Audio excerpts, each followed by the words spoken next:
Zoetic Press presents Alphanumeric, the fiction and poetry podcast featuring pieces selected from the award-winning NonBinary Review. Today, Saffron by Bupinder Singh Bali. The more I run from this place, the more I find myself coming back to it. I still wake up to the nightmares of it. It keeps haunting me, said Harpal. At 78, he could walk faster than me. His long, flowing white beard was in complete contrast with his colorful personality. His right arm had a very distinct and disgusting burn mark, which he showed to me with pride. When they burned my house, I got this burn. When it aches, I can see the day clearly when it all happened. He was arranged as my contact person by a close friend for this specific tour. I was to travel 70 kilometers toward North Kashmir into a picturesque village, surrounded by the thick conifers on three sides, and in the background, the distant image of mighty Himalayas added to its beauty. It was the last village on the route, fading into the wilderness that went all the way to Pakistan on the other side, only separated by an imaginary line drawn virtually on a map between the two countries. I had taken a public transport bus, while my guide advised against it. It was 8 o'clock in the morning. The weather was cold. The most common outfit you see on a Kashmiri is a firan, a plus-sized, long-sleeved, full-body woolen outfit resembling a raincoat. Most people had retracted their arms within to hold the kangri, a fire pot filled with burning charcoal to keep them warm while their sleeves hang lifeless. The 52-seater bus had packed over 100 people, dropping and picking up several more on the way. The people hanging at the door and on the window grills cluttered my view of the outside. The scent of tobacco mixed with burning charcoal, along with a hint of bittersweet fragrance of sweat, making me a little uneasy in my seat. In winter, people will take a bath once a week, usually on Sundays, so that they can sit inside their houses in the warmth of Bukharis. The reason for my visit was the annual commemoration festival hosted by the local Sikh community to pay respect to over 6,000 Sikhs killed during the Kabali raid in 1947. Harpal was a survivor. I was 15. I was the only one from my village who got out alive, he had told me earlier. You see these forests. If you walk by foot across these, you will reach the next village in around 40 minutes. It's uphill first, and then down for at least 2 kilometers, and then up again to Gohina, he said, pointing toward the dense jungle. In winters, everywhere here is covered in snow. I've seen snow leopards come out to hunt cattle, dogs, and sometimes humans.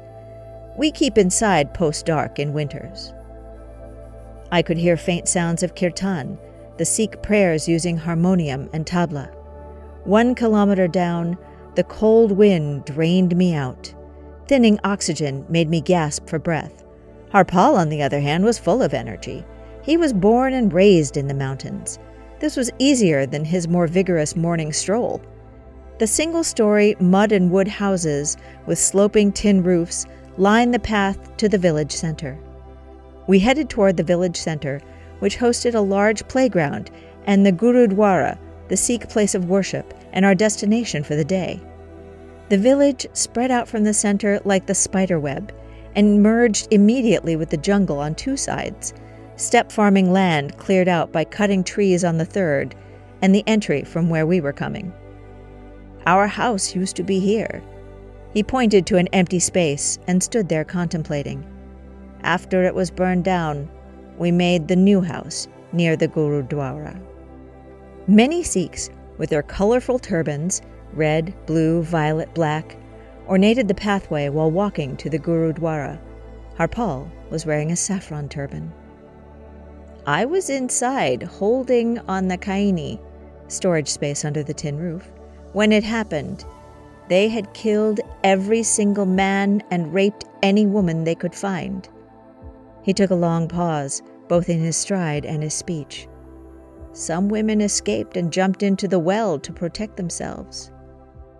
You know, we heard so much about what the Kabalis did to the surviving women that my uncle beheaded at least 5 women, including his daughter and wife, to protect them from falling into the hands of those monsters.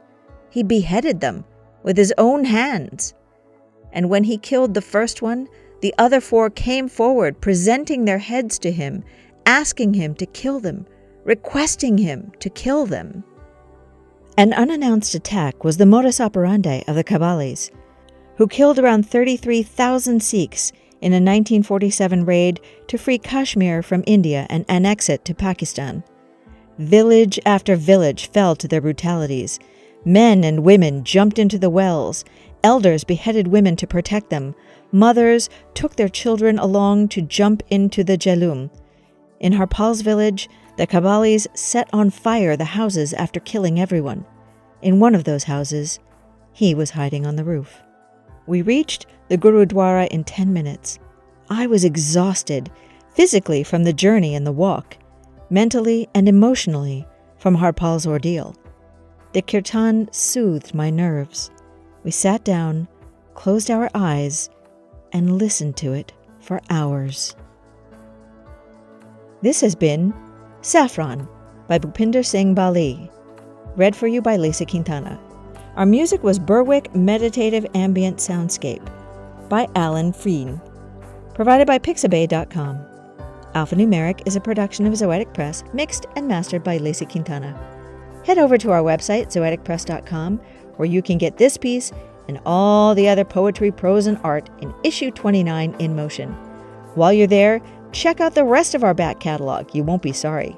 While you're on the website, check out our newest feature, Random Access Memory, a selection of nonlinear literature unlike anything you've seen before. Read it for free at zoeticpress.com/random-access-memory. If you like the podcast, please subscribe, rate, review. It helps other folks find our podcast, and it makes us love you so much. NonBinary Review, because humans are hardwired to tell stories.